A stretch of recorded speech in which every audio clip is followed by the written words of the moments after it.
Welcome. This presentation was developed and presented to the Council of Sections for the purpose of updating the leadership group on the current bar efforts to address concerns many members of this group have had regarding the allocation of administrative costs down to the sections and their CLE events. Let's begin with a quick overview of what part of the bar's overhead is actually allocated to the various programs. You may or may not be aware that not all of the bar's administrative costs are allocated out. So let me take a minute to cover what is and isn't included in this process. Only the administrative areas that are commonly shared by all programs are allocated. These are the expenses related to the Office of the CFO, accounting, and budget, which includes cash receipts and disbursements. The Human Resources and Information Technology Operations departments are also shared by everyone. There are several small service departments that are also allocated, but only the costs that have not been previously recovered from other billable projects.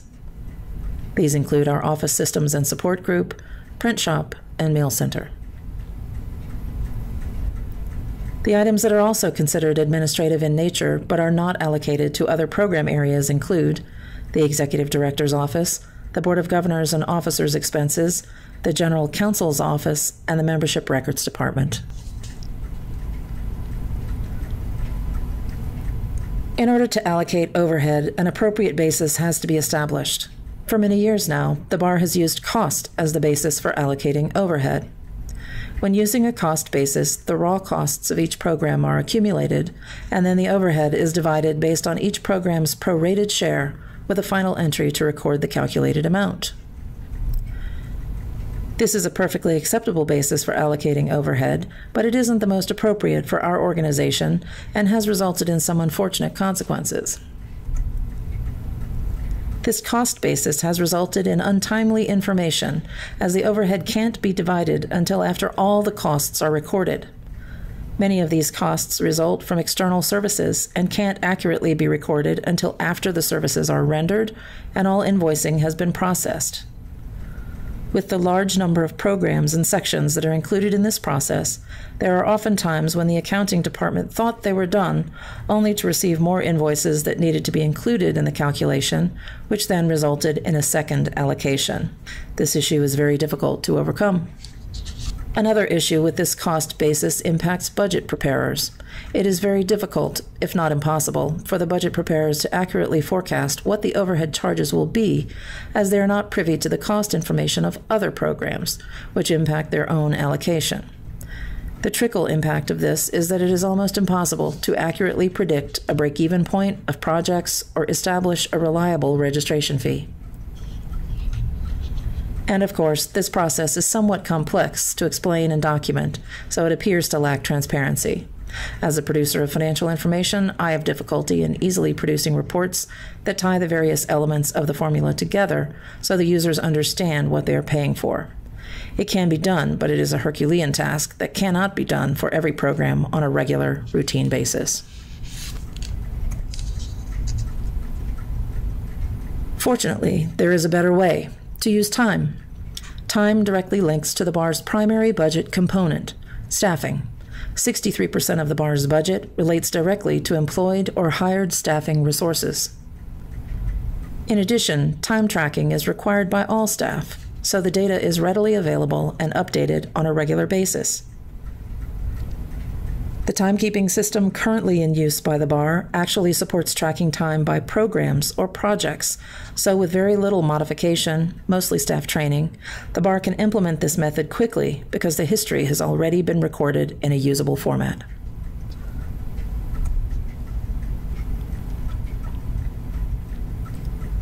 In order to establish the type of financial impact a change of this magnitude could have on our financial statements, I took the final outcome for fiscal year 13-14 and redistributed the allocated overhead using time rather than costs.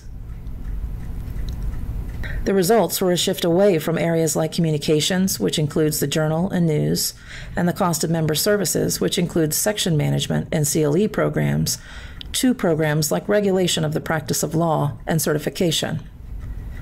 This is a logical shift, as neither of these two program areas have significant recurring external costs such as printers, hotels, or AV companies, but are fairly labor-intensive programs. So what is the bottom line? We would have ended up with a lower fund balance in the bar's general and certification funds, which would have seen some offsets due to higher revenues from CLE programs, while the sections would have ended up with higher fund balances due to lower overhead charges. But changing the basis alone does not solve the whole problem. The benefit of changing the basis is that now I have a more stable and predictable unit cost that I can use to establish a reliable fee for service charges that would be used for section management and CLE programs. One way for the section and CLE budget preparers to truly have an accurate way to budget for their programs is to have set fees established for certain types of activities. That way, each budget preparer can know that when they decide to put on program A, they can expect the bar to bill them for X for overhead, so they either need to establish a registration fee high enough to cover the costs or accept that their fund balance might be reduced for this event. Of course, we all recognize that not every section or event operates in a similar manner, so what I have done with input from the program administrators is establish some reasonable categories and determined a fee based on the total amount of effort required from staff to accomplish the task.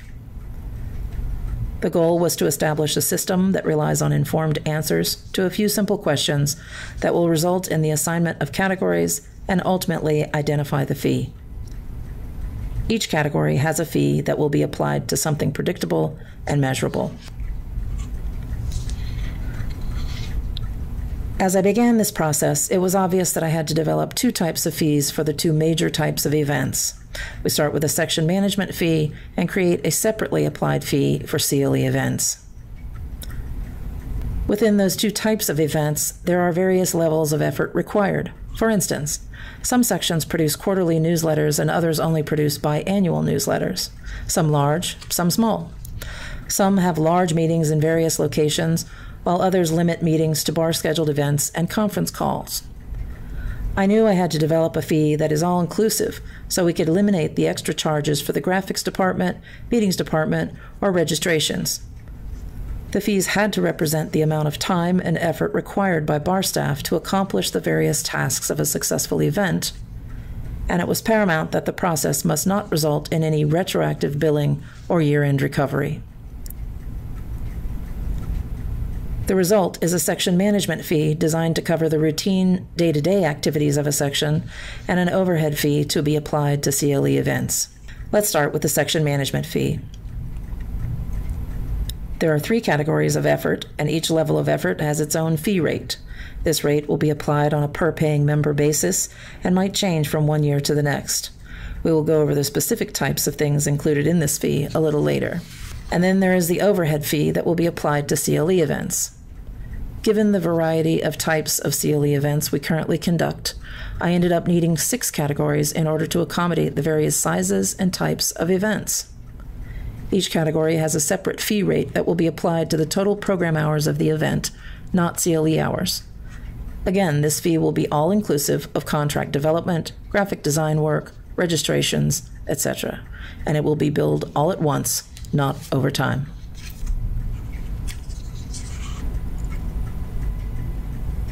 Here is the basic process that will be used for both of these types of fee scenarios. At the beginning of the cycle, for section management fees, that will be the budget preparation cycle. For CLE events, it will be the event planning stage. The program administrator will work with the appropriate section representatives to establish a base plan. The section activities plan should cover how many meetings they plan on having, how many newsletters, how many conference calls, and even how many section service programs they plan on conducting. With input from the program administrators, I have designed a simple questionnaire to help them lay out the plan. I have created basically the same thing for a CLE event. Questions like, how many program hours? How many speakers? Is it live or recorded? The information from the questionnaires is dropped into a matrix built to measure the level of effort and produce the appropriate category title. For section management, A section will either be low, medium, or high based on their activity plan. For CLEs, the category titles are numerical and represent either a live event with extensive support, such as hotel contracts, banqueted meals, or receptions, or a more simple live event with on-your-own meals in locations devoid of contract requirements. Each one of these types has another element to consider, and that is the number of speakers anticipated for the event. There are two categories designed to accommodate the non-live or recorded events, one with less than 5 speakers and one with more. Once the plan has been measured by the matrix and the category has been established, the price for the category is applied to the related basis, either per paying member for section management or program hour for CLEs, and the overhead charge is known. Program administrators and bar staff will meet periodically throughout the year to monitor the plans so that unanticipated activities that might result in a section falling into another category are identified quickly and communicated immediately to the section leadership. If that does happen, sections will be offered the option of absorbing the adjustment in the current period or deferring it to the next budget cycle so they can plan accordingly. In order for all of this to work as designed, you can see that planning and constant communication are critical elements.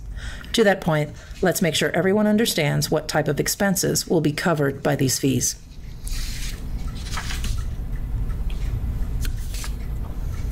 As I stated earlier, these fees are designed to cover routine, recurring activities. This will start with program administrators and other staff's time and basic office expenses, such as office space, computers with standard software, phone lines, pens, pencils, etc. This fee will make sure your income gets collected and expenses get paid, contracts are procured, negotiated, documented, and reviewed, and that other third-party agreements or tasks are coordinated according to plan.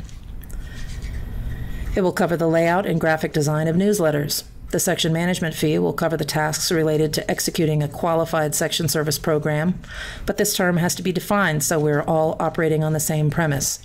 We will go over this a little later. It will not cover CLE events. And last but not least, this fee will cover certain small or low-effort special projects that occasionally present themselves. We will have to evaluate these as they come up because the level of effort for these types of things can vary greatly. What may be a big project for the section as a whole might really have very little demand on bar resources. And of course, something that seems like a small membership directory may actually be very time-consuming due to the design and format requirements. We will work closely with the program administrators to price out these projects so you can make timely decisions and budget accordingly.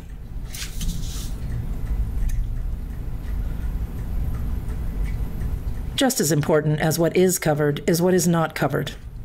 Some expenses, due to their nature, will not be included in these fees.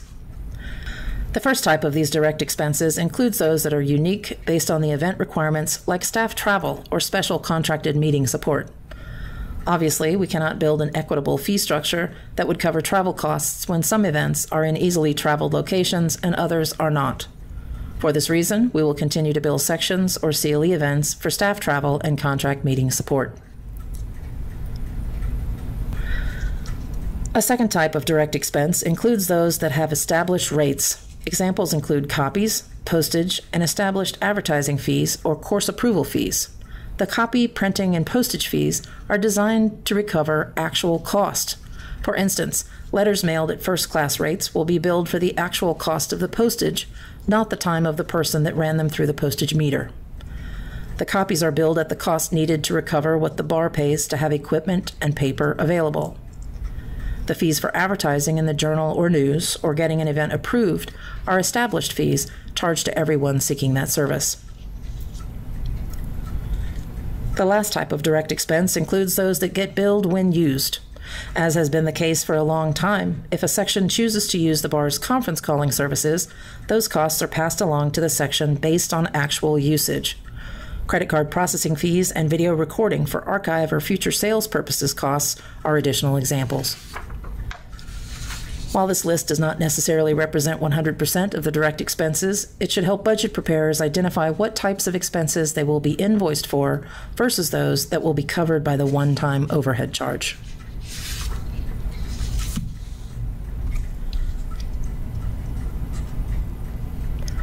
As I mentioned earlier, so that we are all using terms consistently, we need to clearly define the meaning of what is a section service program. As of now, this phrase means different things to different people. Bar Standing Board policy clearly authorizes sections to have educational programs that are not necessarily sponsored by the CLE committee. It also states that these types of events are the sole financial responsibility of the section. There is also a limitation on just how much money any section can earn from a section service program.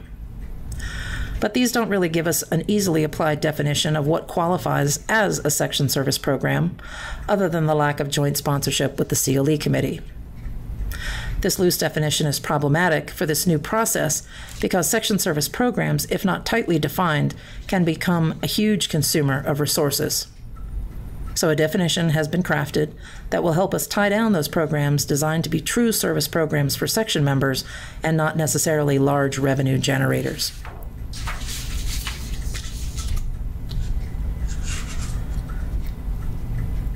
Again, a section service program is independent of the CLE committee and, as described in the name, is for section members. The program must be conducted in one continuous session and is not designed to result in post-market sales. That's not to say that you can't record it and offer it for free as a service. All revenues and expenses for the event are the responsibility of the section. No more caps on profitability and no additional overhead charges beyond the general section management fee. You may be thinking, we have events that don't fit this definition and aren't eligible to be joint sponsored with the CLE committee because they're out of state or have other elements that may not qualify. What happens to them?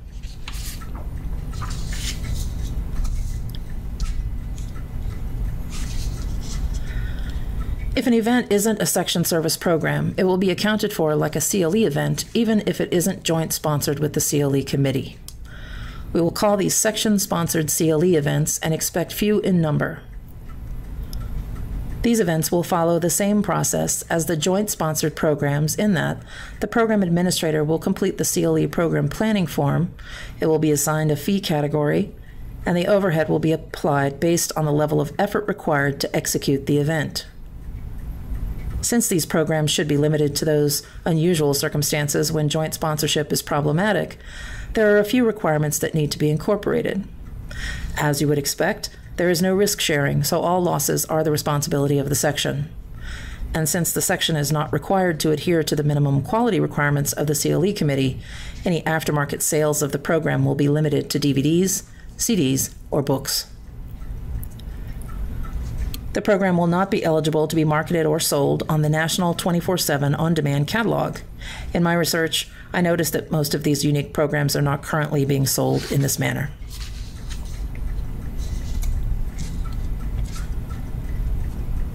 I want to take a quick moment to reiterate the benefits of joint sponsorship with the CLE committee.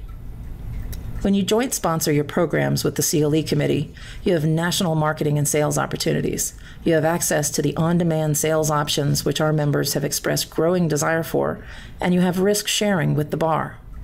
If something were to go terribly wrong and the program did not make money, the bar is willing to absorb 20% of the loss.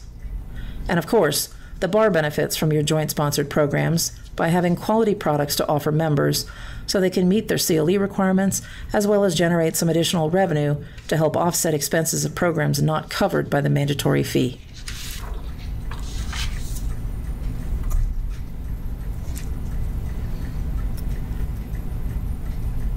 Based on comments I have heard from several major stakeholders, there is some obvious confusion about the role and authority of the CLE committee. Now is a good time to go over that authority so you can reassess your decisions regarding joint sponsorship. The CLE committee accepts recommendations for programs from sections, divisions, and committees. They are charged with setting a minimum fee so that programs are designed to at least break even. They are also charged with the responsibility to establish a minimum standard for content quality so that we are not marketing programs that are not providing an acceptable level of education. Keep in mind that the on-demand catalog is not limited to Florida. And last but not least, the committee is required to resolve any conflicts that might arise between providers with regard to locations, dates, times, or subject matter. The CLE committee is not the approver of speakers or program content.